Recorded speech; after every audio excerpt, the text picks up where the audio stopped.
Bonjour, bonjour Facebook, bonjour YouTube. Alors j'espère que vous allez bien. Bienvenue encore sur notre rubrique Méditons ensemble. Alors je constate que nous sommes nombreux maintenant. Je constate que beaucoup de personnes s'intéressent à cette rubrique maintenant de Méditons ensemble. Je suis bien contente. Comme ça nous permet encore une fois d'évoluer. Ça nous permet en fait d'entrer dans les profondeurs de la lecture et ça nous fait voir maintenant la Bible un peu différemment. C'est-à-dire que beaucoup de gens s'intéressent maintenant à la lecture avec moi ici dans cette rubrique. Je dis gloire à Dieu parce que tout ce qu'il fait est bon. Merci Seigneur encore pour ta parole. Merci encore de m'accompagner. Merci encore Seigneur. Je m'abandonne à toi Papa. Parle encore à travers moi mon Dieu mon roi. Fais encore descendre Père éternel ton feu. Fais encore descendre Père éternel ta lumière. Vraiment, Papa, que je ne parle pas ici avec mes sentiments, mais que tu puisses encore nous guider dans tes oracles, Papa. Oh Yeshua, au nom de Jésus. Amen, amen, amen. Alors ici, on lit la Bible. On prie, on lit la Bible, on prie, on aime Jésus, on fait l'autocritique de soi, on prend conscience du péché et puis on se rend compte de la mise à part. Donc de ce que Dieu te prend et puis t'amène de l'autre côté de la rivière, comme je le dis aussi bien. Donc je pense que je n'ai pas oublié de dire un bonjour aux gens qui me suivent sur YouTube et Facebook. On risque de me répéter. Donc du coup, on va continuer la lecture parce que la dernière fois, nous avons lu le chapitre 5, et donc notamment la postérité d'Adam soumise à la mort. Donc nous avons lu tout ça, le Seigneur nous a bien guidés. Et là, nous allons continuer la lecture dans le monde avant le déluge. Donc là, on part encore dans une autre étape dans cette histoire et j'espère que vous lisez, j'espère que vous faites aussi la continuité de la lecture vous-même, j'espère que vous méditez aussi, d'accord? Comme je dis souvent, ce que Dieu peut me donner, c'est pas la même chose qu'il va te donner. Donc n'hésitez pas d'aller creuser encore. Et comme je vous dis, pour ceux qui sont ici sur Facebook, vous avez un numéro de téléphone ici où vous pouvez justement me contacter. Sur YouTube, vous avez tout simplement un mail pour pouvoir me contacter pour que nous puissions échanger ensemble. Ceci dit, je lis la Bible. Alors, le monde avant le déluge. Or, il arriva que quand les hommes eurent commencé à se multiplier sur la terre et qu'ils eurent engendré des filles et des fils de Dieu, voyant que les filles des hommes étaient belles, les prit pour femmes d'entre toutes celles qu'ils choisirent. Merci Seigneur. Merci de nous guider encore. Yahweh ne conteste plus avec les hommes. Et Yahweh dit, mon esprit ne contestera point à toujours avec les hommes dans leur égarement. Car aussi, ils ne sont que chair, et leurs jours seront de 100 ans. Il y avait en ce temps-là des géants sur la terre, et aussi, après que les fils de Dieu furent venus vers les filles des hommes, et qu'elles leur eurent donné des enfants, ce sont ces puissants hommes qui de tout temps furent des gens de renom. Yahweh prépare un jugement. Et Yahweh vit que la méchanceté des hommes était très grande sur la terre et que toute l'imagination des pensées et de leur cœur n'était que mal.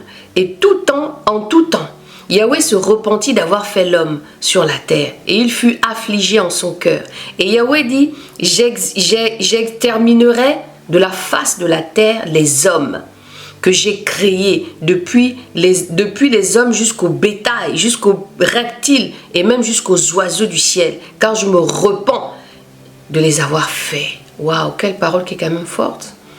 Le Seigneur dit ici que Yahweh dit qu'il se répand d'avoir créé l'homme. Vous savez, quand j'ai lu ça déjà la première fois, je me suis dit, mais qu'est-ce que les hommes ont fait autant? Vous savez, quand on médite ensemble, ce sont des réflexions. Vraiment, Papa, aide-nous à comprendre cela. Pour ceux qui m'écoutent ici, pour ceux qui lisent avec moi, Papa et ceux qui me suivent, le Seigneur dit que les hommes avaient que le cœur mal. C'est-à-dire que les hommes n'étaient pas dans sa volonté.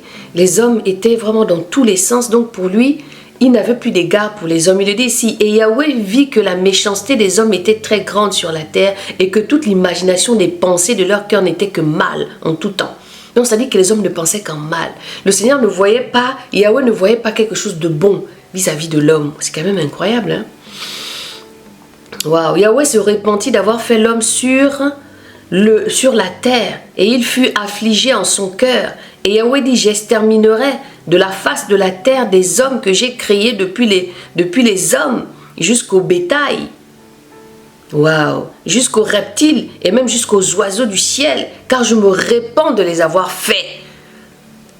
Ah! C'est pourquoi souvent je dis souvent au Seigneur, mais qui sommes-nous les hommes pour qu'il a autant d'amour et autant d'indulgence, autant de patience? Qui nous sommes devant le Seigneur? Est-ce que t'es-tu déjà posé la question que qui es-tu pour que Yahweh puisse envoyer son Fils unique afin que quiconque croit en lui ne périsse point, mais connaît la vie éternelle? T'es-tu déjà posé cette question? Tic, tac, tic, tac, tic, tac. Waouh! La grâce de Yahweh sur Noé. Construction de l'arche. Mais Noé trouva grâce aux yeux de Yahweh. Voici la postérité de Noé. Noé était un homme juste et intègre en son temps. Noé marchait avec Dieu. Et Noé engendra 3 fils, Sem, Cham et Japheth. Et la terre était corrompue devant Dieu. La terre était remplie de violence. Dieu donc regarda la terre et voici, elle était corrompue, car toute chair avait corrompu sa voix sur la terre. Et Dieu dit à Noé, la fin de toute chair est venue devant moi, car ils ont rempli la terre de violence, et voici je les détruirai avec la terre. Fais-toi une arche de bois, de gopher. Tu feras cette arche en cellules, et tu l'enduiras de poids en dedans et en dehors, et tu la feras de cette manière. La longueur de l'arche sera de 300 coudées, sa largeur de 50 coudées et sa hauteur de 30 coudées. Tu feras une fenêtre à l'arche et feras son comble d'une coudée de hauteur. Et tu mettras la porte de l'arche à son côté et tu la feras avec un bas et un second et un 3e étage. Et voici, je ferai venir un déluge d'eau sur la terre pour détruire toute chair dans laquelle il y a souffle de vie sous les cieux. Waouh!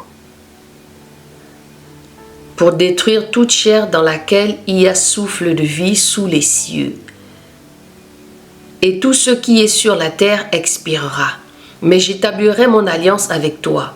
Et tu entreras dans l'arche, toi et tes fils et ta femme, et les femmes de tes fils avec toi, et de tout ce qui a vie d'entre toute chair, et de tous ceux qui a vie d'entre toute chair. Tu en feras entrer 2 de chaque espèce dans l'arche pour les conserver en vie avec toi, à savoir le mâle et la femelle, des oiseaux selon leur espèce, des bêtes à 4 pattes selon leur espèce et de tous les reptiles selon leur espèce. Ils y entreront tous par paire avec toi, afin que tu les conserves en vie. Prends aussi avec toi de tous les aliments que l'on mange et rassemble-les auprès de toi, afin qu'ils servent pour la nourriture et pour celle des animaux. Et Noé fit selon tout ce que Dieu lui avait ordonné, et il le fit ainsi. Le jugement par le déluge. Nous allons lire cela pour la semaine prochaine si Dieu veut. J'aimerais que chez vous, vous repreniez ce chapitre, le chapitre 6, parce que c'est quand même un chapitre qui est il est quand même très flagrant, d'accord?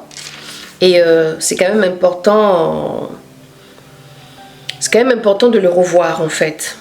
C'est quand même bien de le relire, d'accord? C'est un conseil que je vous donne. Alors, c'est le Saint-Esprit qui nous convainc de péché et de justice et de jugement dans Jean 16 au verset 8. Lorsqu'il constate que le cœur d'une personne est définitivement endurci, au point de refuser la repentance, il renonce à la convaincre de péché et se retire. La génération antédiluvienne avait définitivement rejeté Dieu en choisissant de faire le mal. La Genèse 6.5.